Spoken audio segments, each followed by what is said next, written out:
The rustic life along the banks of the Imbang River in the uplands of Barangay Bagtik, Silay City has been home to Jesusa Rojo and 100 other families for several decades. Oo, kapag naba kami sa kwan, may bubunda, kay wala pa di mayo tao sa una mo. During the dry season, the community depends on the river for their water supply. Even residents from nearby cities come to the river to fish. With the rise of massive urbanization, the provincial government of Negros Occidental has initiated plans to extract water from the rivers. This is through several proposed projects, like the bulk water supply that will pave the way for the construction of the intake water and filtration facilities in the Imbang River in Silay and the Malago River in the nearby town of Ibing Magalona.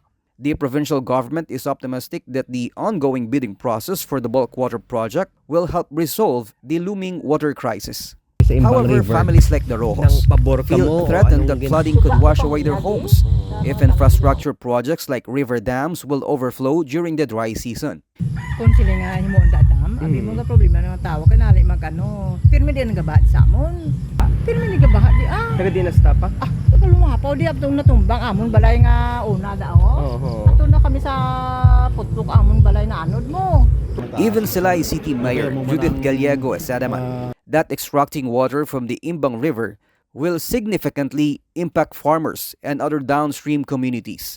The City Council also refused to give the proposed projects a green light. Prong Imbang River ang natanaw ko daya bisan inspeksyonon nyo na subong ikbangi da katama ka tubig dira baga daw ka below level kisaya kaninit kasi andyan ang sa Malago River ya may posible may option pa dira nga sa idalom na sang dam ya ti inasiguro daw maanuan pa na ma-consider pero kung sa babaw sang dam posible ang mga irrigation system dira maapektahan man ti muna yung ako niya ginanap proteksyonan ng sa gyapon ang mga farmers man.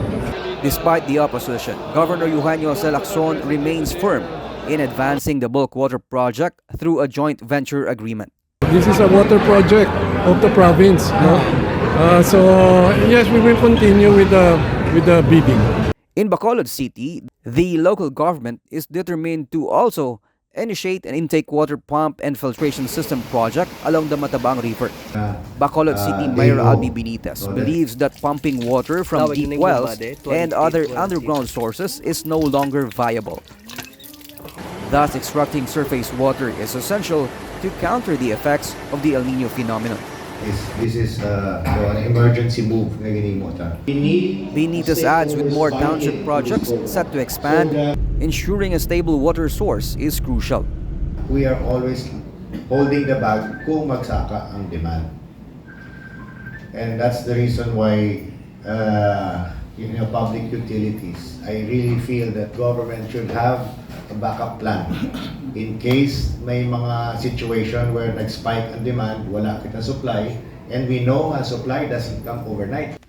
In a study conducted by the University of the Philippines and nationwide operational assessment of hazards, ground subsidence, or the gradual sinking of land surface, indicated a significant subsidence rate of 9 mm per year to 109 mm per year in the cities of Iloilo, Davao, Legazpi, Cebu, and Metro Manila from 2014 to 2020. Due to these observations, even the management of Bacolod City Water District and Prime Water considers the reduction of the utilization of deep wells by 2026.